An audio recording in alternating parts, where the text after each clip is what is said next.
ready.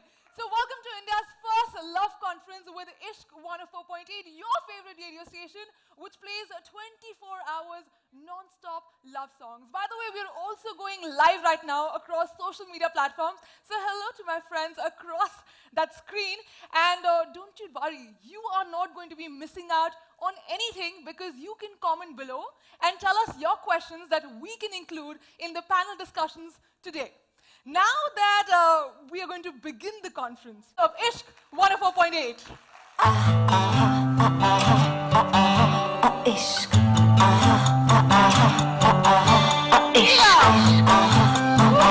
Dil lagana. She hosts Heart to Heart every night, 9 to 12. Hey guys, make some noise. Yeah, what's up with that? Can I now have Naisha, who does experiments in our love lab every morning, 11 to 2.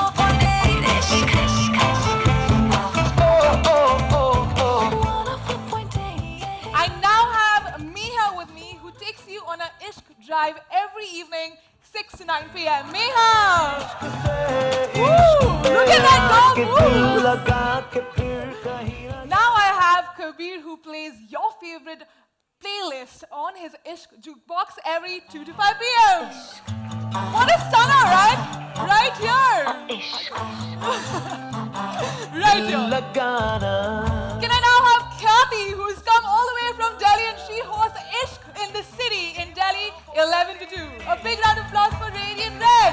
But we like the hugs here. This is how Bombay does it. All right, guys. Now, these are the people. Also, actually, I forgot. This is also yeah. Hi, this is Gunjan. I host Midnight Crush every night, 12 to 2. And I also host Ishq Top 20 every Sunday. Thank you so much. And now that we know that we talk about Ishq, love stories, breakups so much, so before we begin this conference, I want to know from you people in one line, what does love or Ishq means to you? Let's start with Meera. I really feel like saying, love is Mother Teresa, and then somebody give me the crown. Okay, but love, I think, is that tingling feeling, that excitement when you're unboxing an iPhone for the first time. And with that, I lose my Android listeners. But hey, coming back, you know, so yeah, layer by layer as it comes off, all that excitement, pun intended. Ooh, we like that, don't we? Big round of applause, guys. Yes, that's how I like it. Who do we have next? Naisha. Okay, so love is the only reason why poets and philosophers even have a job. Varna sare berozgar ho jate, they would have nothing to write about. Like, imagine the content they would have. Valid point right there. I thought my answer is going to be really boring now. Pyar, love is dosti. Don't say dosti, please. Because Karan Johar ne sikhaya, and you know. Mrs. Braganza. All right. Okay, so am I looking the part also? Like, come on, guys. Okay, so this is going to be a little gyani. Pyar to me is, it begins at self-love. If you love yourself enough, I think that's where the love begins, really. Oh, the crown belongs here. Fine. Passing it And along. Miss India is Meha. Round of applause दे दो यार. इतना अच्छा जवाब दिया उसने. Oh, is it my turn? Go on. So are you saving your answer for the end? No, I can go on right away. best answer दूंगा. No, ladies first. I'm just being chivalrous. Well, love for me is, I think, the first 6 months of a relationship. After that, you realize that it wasn't love. After all. I like that. I like that. But if you ask me, I think love would be, I think, the best excuse for a second night stand. If you know what I mean, right? I love you already. Come along. I got more claps, Kabir. That's right. Okay, prove her wrong. Clap right now.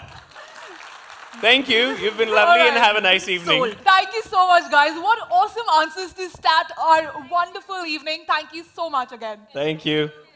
Thank you. Good luck to you too. There. He just got carried away. Sorry. मेरे को उसके पास जाना था. All right, guys, there's a mic in your hand. You're forgetting. All right, coming back here. So we are at India's first love conference. Now it sounds, but it is. Because we mean business. This conference is no lesser than any business or political conference. Because now the dating industry, and yes, it's an industry because now the rules have changed. It is fast changing. We could tell each other on the face that we like you. But now, we swipe right on dating apps. And that's how quickly love has changed for us. So, how do we keep up? Joining us today on the stage will be a panel of renowned guests who will help us understand how to do the ishq in 2018, baby. So, welcome India's first love conference, here where I have the best platform to launch Calling Karan Season 2, which is bolder than before. Let me introduce you to the guests for this love conference. Are you ready for that? Are you excited for who's coming? All right, let's start with the first one. The first panelist is a woman who lives her life online with her heart and soul. The one and only Malini Agarwal, founder of Miss Malini Entertainment and a social media ninja herself. Malini knows the pulse of today's Indian youth and is here to talk about how and what love means today on digital world. Please welcome Malini Agarwal.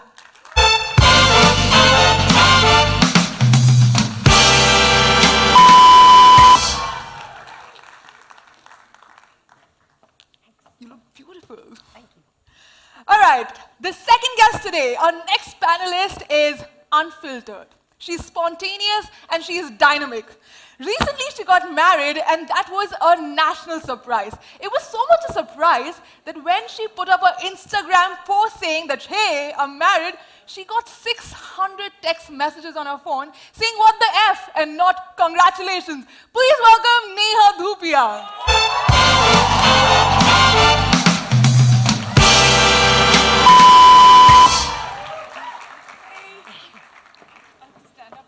Mandatory hug.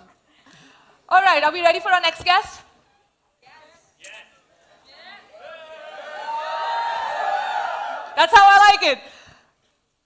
He's a hardcore, actually he's not hardcore. It's actually no secret that this man breathes romance.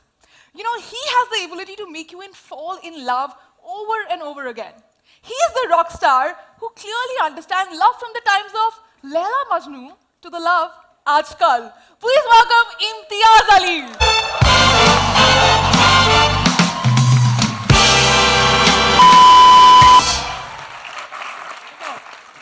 Mandatory hug like we haven't. Hi.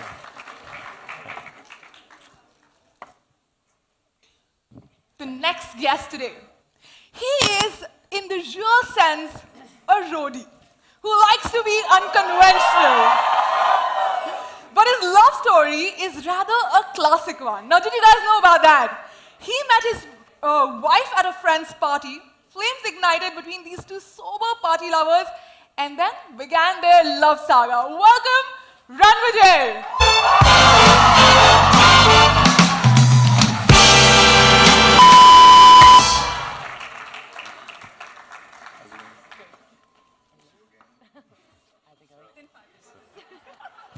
Hello.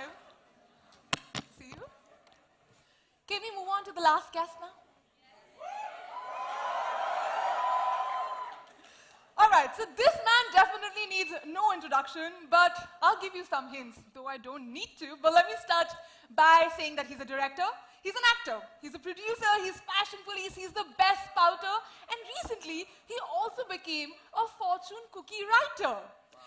He is industry's 3 AM friend, जिसके पास आकर होता है हर problem का the end. Please welcome India's most loved radio host, the winner of Indian Radio Forum Awards 2018, Karan, Johar.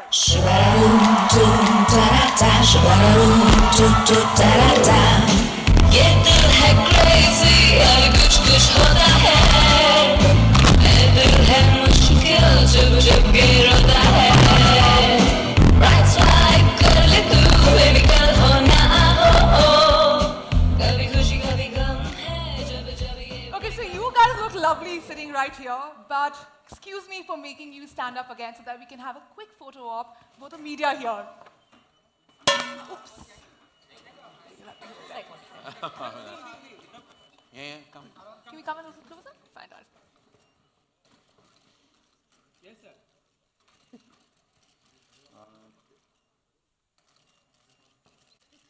Like 500 of the same. Yeah. Do a calling thing. You should be like calling. Oh yeah, calling? You should be like, Okay. yeah? We're calling you. Who you Okay, I don't know. You don't know. You can't do it. You can't do it. We're calling you. Arabia. Come on. Awesome. Thank you.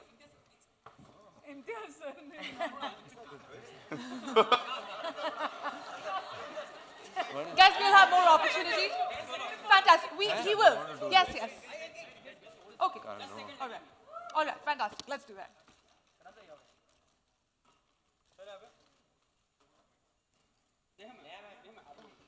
Solo jao. Kar lo. Man, go forward.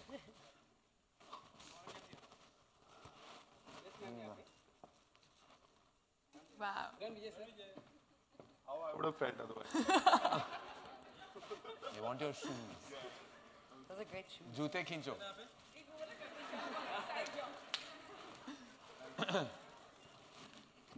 All right. Thank you so much, guys. Time to now begin the Love Conference. And can I please have Malini Agarwal to take over the session? Thank I'll you be so off. much. Thank you. You've been wonderful.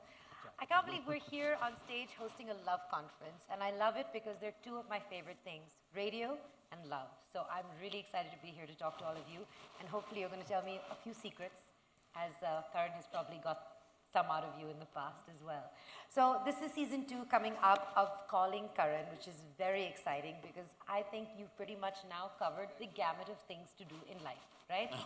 Now this is like, radio is like the next level, and it's the theater of the mind, really. So tell us a little bit about what made you do it. What made me do radio? I just feel like I should do everything. And I think I'm pretty available at most given points of time. Being accessible and affable is part of my personality. And I just felt like radio would have a tremendous reach. And I do it for free anyway, giving people love advice. When you're single for that long in your life, you tend to kind of meet troubled couples all the time. Husbands, wives, boyfriends, girlfriends, boyfriends and boyfriends, girlfriends and girlfriends. And I think that I invariably land up giving copious amounts of advice. So I thought, why not get paid for it? I love that. Can we give him a round of applause for that?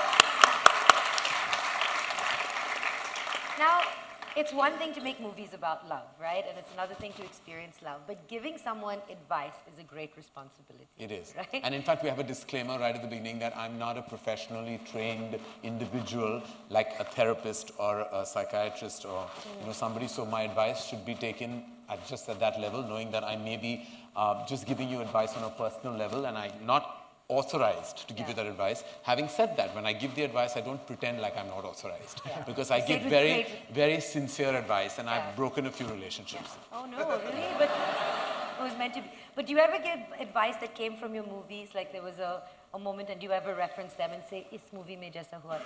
No. What we show in the movies is ridiculous. Are you mad?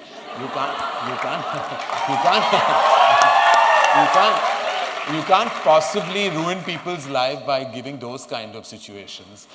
Those are meant for like PVR. But not for people like when you give legit advice, you have to kind of really get into the center of the situation and then, be very, and I take it very seriously. I take every call very seriously. I really get into it. That's really important. And now we have a love conference, and today's love conference is an opportunity for everyone to actually get to know the people on the stage and really delve deep into their hearts. So Neha, I want to know, what is the worst piece of advice, of love advice that you were ever given? From Karan or otherwise? From Karan? Or in general? No, Karan, I have to say that I remember calling Karan in season 1 and asking him this question that, Karan, I have audio, check, audio. You gotta just pull it up. No, it's fine now, I think. Can you hear me? Guys, can you hear me? Okay, great. So I remember calling him in season 1 and asking him that my question was that should I go with a hot guy or should I go with the intelligent guy? And Karan was like, what a stupid question, go with a hot guy. Yeah, what are you going to... And then what happened? Listen, it's intelligent to go with the hot guy. Okay.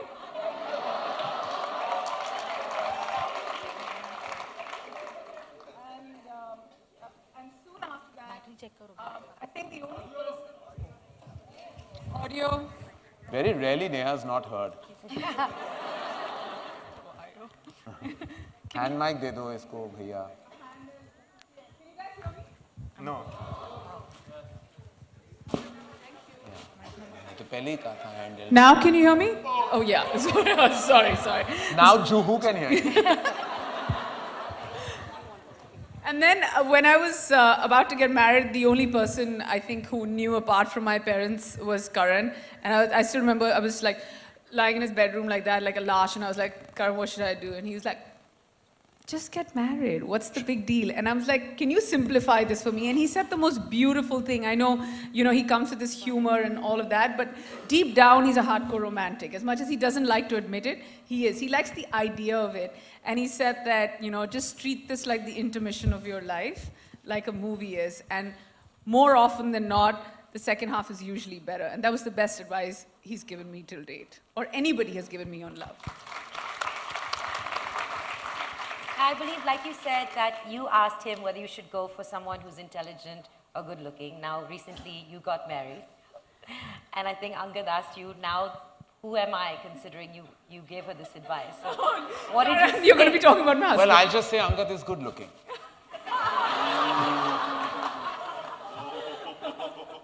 I mean, it wasn't an either or, but he is good looking. He is good looking. And there's a ... The rest of it you can hear on the next... He married Neha. I mean, do you think I should think he's intelligent? Oh, I thought he's going to say that he doesn't have to worry about anything because the intelligence department is taken care of by me. Exactly, but that's what I meant. I didn't know that it was going to be such a big insult. Because isn't marriage all about balancing things? So you bring in the intelligence, he brings in the good looks. No, that's fine. I mean, we'll give both to him.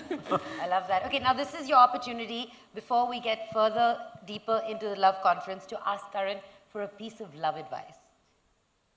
Yes. Imtiaz is a master of love. I mean, he's somebody who can give advice. If you were to ask Karan something. There are so many things. There are so many things I'd like to ask Karan about love. And some of them are so filmy and mushy that I'd rather just like in the middle of the night Go for it. You know this audience will love it. What's the relationship? Karan, this is like a DNM, okay? What's the relationship between self-love and love for someone else? Oh, what's the relationship between self-love and love for someone else? Do you have to be in love with yourself or not in love with yourself to be a better lover? Let's put it that way. Oh, that is deep, Imtiaz. I think that, to put it simply, I can only talk about myself, is that I'm not somebody who's full of self-love. In fact, I have a lot of self-doubt. I have a lot of apprehensions about myself. In fact, I have low self-esteem issues when it comes to me in a relationship. That's why I think I tend to give much more to a relationship and invariably land up in a one-sided one because I have too much to offer. I think people who are full of themselves, and not full of themselves would be a negative connotation, but who genuinely love themselves, and sometimes with good and bad reason, I think they are incapable of extreme love. Because somewhere love is a selfless emotion. It cannot come with the baggage of your own self-love. Because then even when you love someone, you're so happy with yourself that you're loving someone, that you carry that feeling into the relationship, and it's all about you. And I think a true relationship has to be about us and you, not just me. It has to be about like two people. Awesome. I love that. And in fact, that's what I've heard as well. Like, love isn't what you feel about someone else, it's what they make you feel about yourself. And there are two differences, like loving yourself and being obsessive about yourself, therein also is a difference, You could like yourself, love yourself is fine, but if you're obsessively like all about you, like if you're like deeply a megalomaniac or obsessive about yourself, it's very difficult for you to contribute into a relationship. Then you have to call Karan. Then you have to call me. I want to ask him another question. He just said that in the relationship that, in the marriage of Angad and Neha, he's the good-looking one. Right. What are you saying about Neha then? Well, there's a difference between good looking and super sexy, right? Like he's good looking and she's super sexy. What a save. Yeah. Well, Neha has immense amount of sex appeal. I think that she does. She's tremendously hot, and from the time that I first met her to the time now, her intelligence is also a turn on, but also I think her voice and her curves that are invariably covered by tapestry. But I knew this wasn't going to end well. But you're hot, Neha, and you have to know that. Thank you, Karan. You have to own it, which you do quite a lot. I'm shaking right now because I know this is... Are you done? I'm done. This is turning into another show, huh, by the way. That was a real compliment. Please, just clap. Just clap. Well, I always ask Neha, because she's so gorgeous and stunning, why she wears like bed sheets, always. Like I want to know why she's always Bed Bath and Beyond. She wants people to imagine stuff. Yeah, I suppose. Okay, we have to move on I to like Ranvijay that. now. As I cover up a little more. So Ranvijay, your Instagram is just adorable to follow. Now, everyone would think of Ranvijay as this really macho, just like out there, roughing it out, but his Instagram is filled with the most adorable pictures of him and his wife. Yeah. And even their story, I think you met where both of you That's were not my drinking. wife posting for me, by the way. She's got your pass. I believe you met when you were both at a party and neither of you were drinking, and that's how you connected. Yep. So how does someone like you, who's really like got all these girls running after him, find that one and have this beautifully cute relationship? Because that's what all girls are looking for. I'm from Punjab. And we've been brainwashed since we were young that if a girl's from London, you say yes. She's actually somebody who didn't know what I did. So in your question, you had a part where you said girls running behind you. After about 10, 12 years of being, doing what I do, I didn't know the agenda of women. I didn't know why they liked me. Was it my humor? Was it my chivalry? What was it? Because I didn't even need to do anything at times. And it's true. Modest. And then there was a time when I met this girl who didn't know what I did and started liking me for that present between the two of us, right? And over a period of months, she liked me for who I